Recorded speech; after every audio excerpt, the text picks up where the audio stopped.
Donc la première vidéo était de 15 minutes. Finalement, voilà.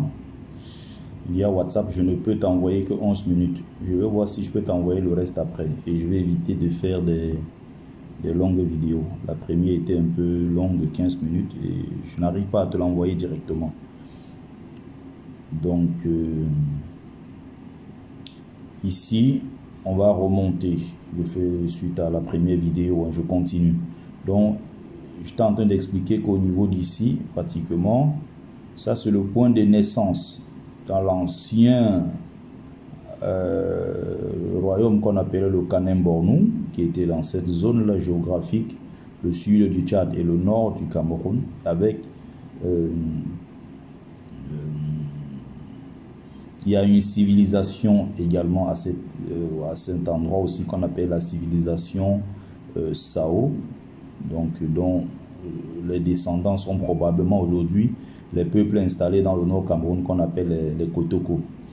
Donc quand tu redescends, j'ai déjà expliqué pour ceux qui partaient, les esclaves qui étaient capturés ici, ou du moins des hommes libres qui étaient faits esclaves, qui étaient capturés pour être esclavagisés. Donc ils partaient de là. Yola, je rappelle ici, ça c'est déjà, on est déjà au Nigeria. Donc j'étais en train de parler d'une sœur noire américaine qui est revenue pour le grand projet de Bimbia.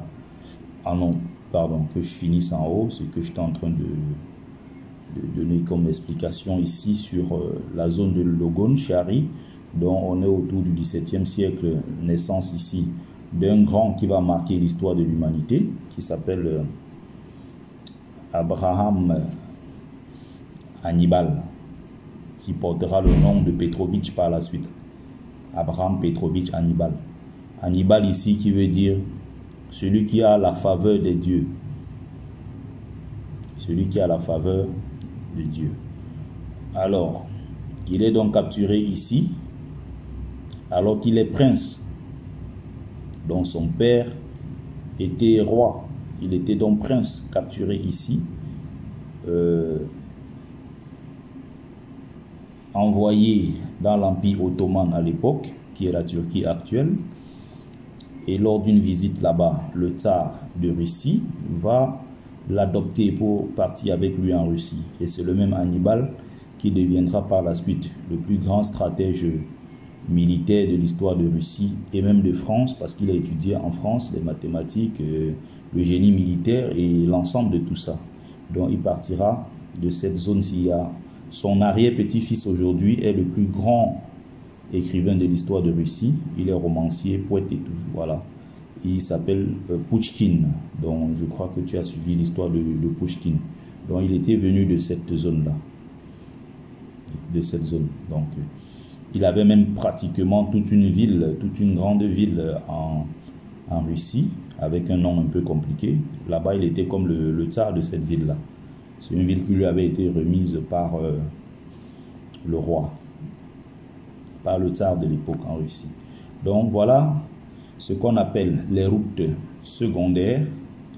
Il y a des routes, les routes principales dont j'ai cité tout à l'heure, canaux et tout ça. Après tu as les routes secondaires qui passent par Fès dans le nord, au Maroc, tu as Tunis, tu as Alger,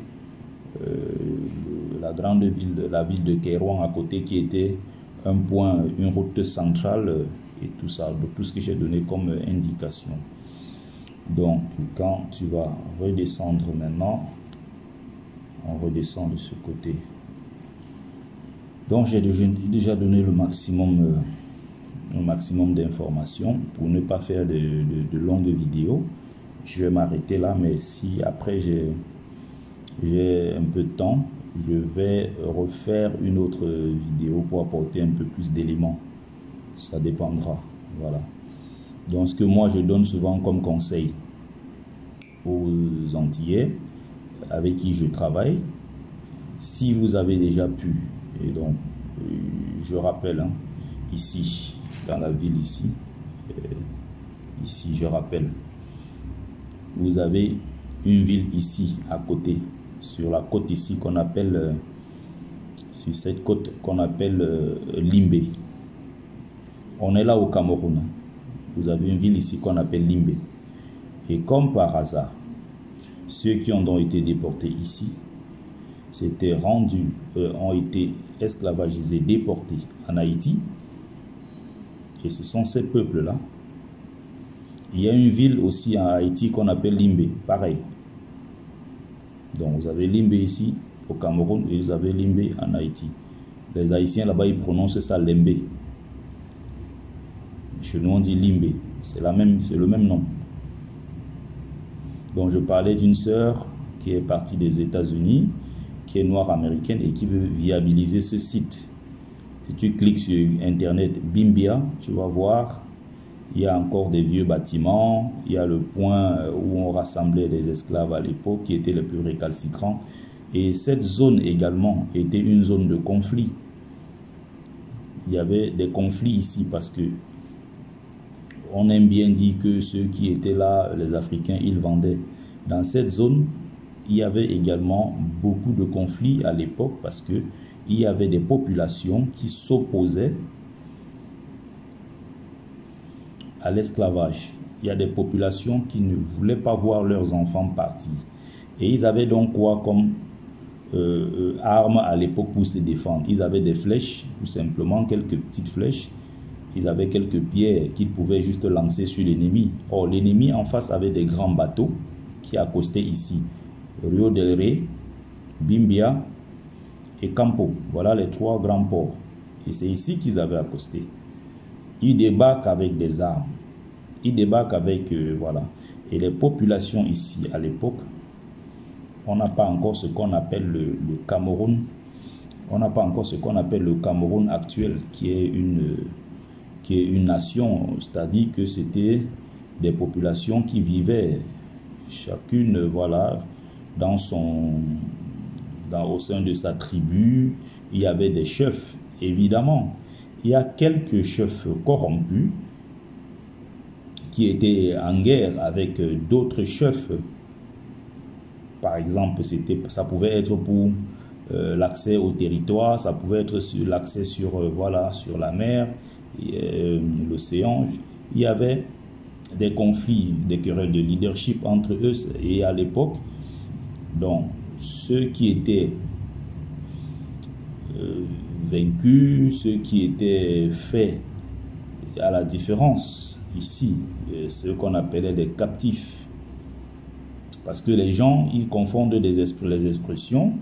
Les gens racontent souvent des choses qui n'existent pas. Bon, je vais aller très vite là-dessus pour ne pas faire plus de 10 minutes.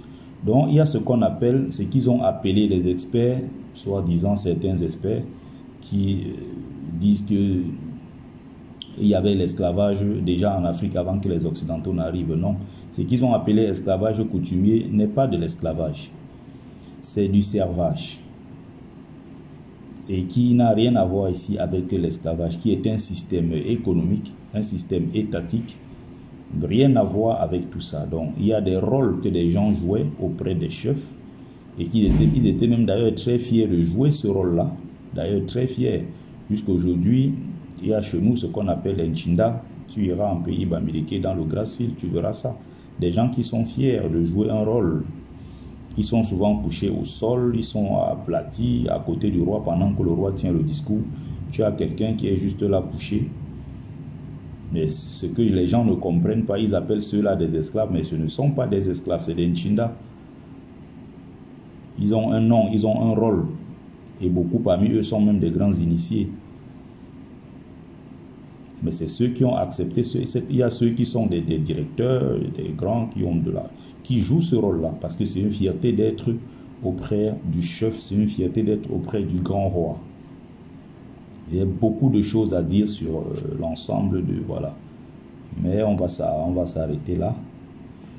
La prochaine fois, je reviendrai sur beaucoup d'autres détails. Il ne faut pas que je dépasse les 10 minutes.